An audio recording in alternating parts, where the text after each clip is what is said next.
Hello students, आज हम class 9th की साइंस की वर्कशीट करेंगे। वर्कशीट नंबर 2 जो कि 7/4/2021 की वर्कशीट है, जिसका टॉपिक है विलयन सॉल्यूशन। ज्ञान कहता है जिज्ञासा दीदी ये विलयन क्या होता है? तो जिज्ञासा कहती है ज्ञान भैया दो या दो से अधिक पदार्थों के समांगी मिश्रण को, जो दो या दो से अधिक पदार्थ हैं उनके समांगी मिश्रण को क्या कहते हैं? विलयन। समांगी मिश्रण जो आपस में घुल जाते हैं उन्हें क्या कहते हैं? सॉल्यूशन या विलयन। जैसे चीनी का घोल, टिंचर आयोडीन, वातित पेय और पीतल इत्यादि। ठीक है। एक विलयन के दो भाग होते हैं, एक विलेय कहलाता है और दूसरा विलायक कहलाता है। विलायक एक ऐसा घटक होता है जिसमें मात्रा विलेय से ज़्यादा होती है। जैसे कि एक एग्जांपल बताती हूँ, चीनी और नमक का घोल। चीनी और नमक को जब हम पानी में घोलते हैं तो चीनी और नमक ये दोनों क्या है? विलेय हैं, और जो पानी है वो विलायक है। ठीक है। तो विलायक की मात्रा ज़्यादा है विलेय से, तो विलयन एक ऐसा घटक है जिसमें मात्रा विलेय से अधिक होती है।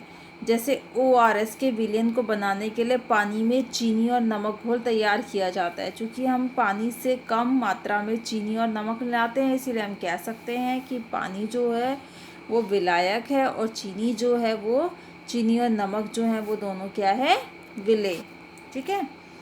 तो विलयन को आमतौर पर केवल ऐसे तरल पदार्थ के रूप में समझा जाता है जिसमें ठोस, द्रव या गैस मिली हो, लेकिन प्रकृति में जलीय विलयन के अलावा ठोस विलयन, कौन सा? मिश्र धातु, मिट्टी, गैसीय विलयन मतलब वायु भी होते हैं। ठीक है। विलयन जरूरी नहीं है तरल पदार्थ के रूप में ही हो, विलयन में गैस भी आ सकती है जैसे कि वायु, या फिर ठोस भी आ सकता है जैसे कि मिश्र धातु या फिर मिट्टी। इसके बाद है विलयन के गुण बताए हुए हैं। विलयन कैसा होता है? एक समांगी मिश्रण होता है जो कि आपस में घुल जाता है।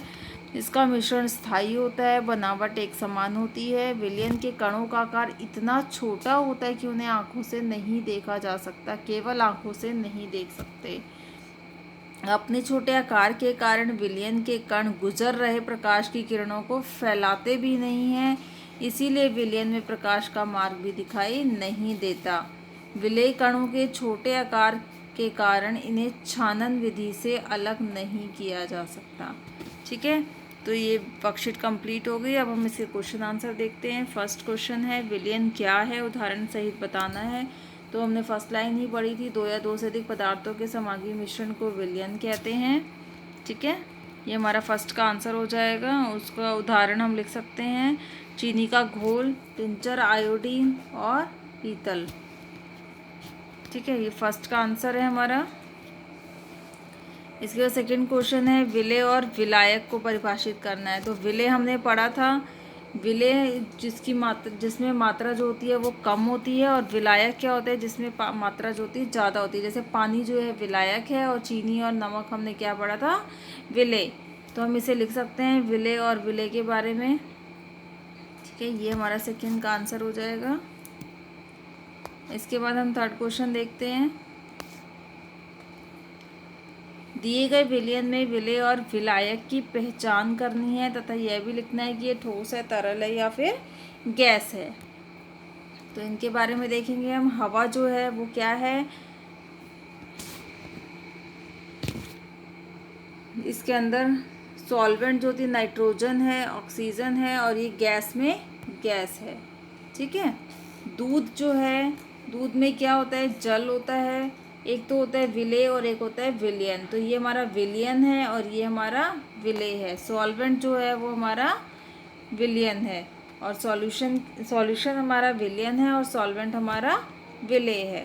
ठीक है। इसके बाद दूध का हम कर रहे थे, वसा, प्रोटीन और कैल्शियम। ये तरल में क्या है? ठोस है। इसके बाद है पानी, यौगिक है।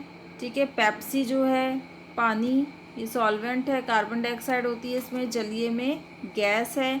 आर्द्र हवा, ये हवा है, सॉल्वेंट। वाष्प जो है वो सॉल्यूट है, और स्टेट इसका क्या है? गैस में गैस। जैसे मैं एक बार और बताती हूँ ये वाला क्वेश्चन। इसमें हवा के बारे में हमें पता करना है, तो सॉल्वेंट कौन सा है और सॉल्यूट क्या है? सॉल्वेंट जो होता है जैसे कि हमारा पानी था, पानी हमारा क्या था, विलियन था, ठीक है। और सॉल्यूट क्या था हमारा, जैसे कि नमक और चीनी, नमक और चीनी, ठीक है। तो अब हम ध्यान से देखते हैं, हवा में सबसे ज़्यादा क्या होती है, नाइट्रोजन होती है, इसीलिए ये क्या हो गया, विलियन हो गया। और ऑक्सीजन कम होती है तो ये क्या हो गया, ये विलेय हो गया, ठीक है। दूध में जल जो होता है वो ज़्यादा होता है तो ये क्या हो गया, विलियन हो गया। वसा, प्रोटीन, कैल्शियम कम होता है तो क्या हो गया, विलेय हो गया। पेप्सी में पानी ज़्यादा होता है तो विलियन हो गया। कार्बन डाइऑक्साइड जो होती है वो कम होती है तो क्या हो गया, वो विलेय हो गया, ठीक है। ऐसे ही हम सारा सॉल्व करेंगे। गैस में गैस, तरल में ठोस, जलीय में गैस, गैस में गैस, जलीय में ठोस या गैस में ठोस। तो ये क्वेश्चन हो गया हमारा। इसके बाद हम देखते हैं फोर्थ क्वेश्चन, विलियन के गुणधर्म लिखने हैं। ये विलियन के गुणधर्म यहाँ बताए हुए हैं, ठीक है। ये इसका फोर्थ का आंसर है। फिफ्थ क्वेश्चन है, जलीय विलयन क्या है, इसके उदाहरण बताने हैं। तो जलीय विलयन के बारे में हमने पढ़ा था। जलीय विलयन एक ऐसा विलयन होता है जिसमें पदार्थ पूरी तरह से घुल जाते हैं, आपस में घुल जाते हैं। पदार्थ जलीय, ठोस और गैसीय तीनों अवस्था में हो सकते हैं, जैसे चीनी का घोल, चीनी पानी, ठीक है। तो बेटा ये वर्कशीट हमारी कंप्लीट हो गई है। अब हम मिलेंगे अपनी नेक्स्ट वीडियो में।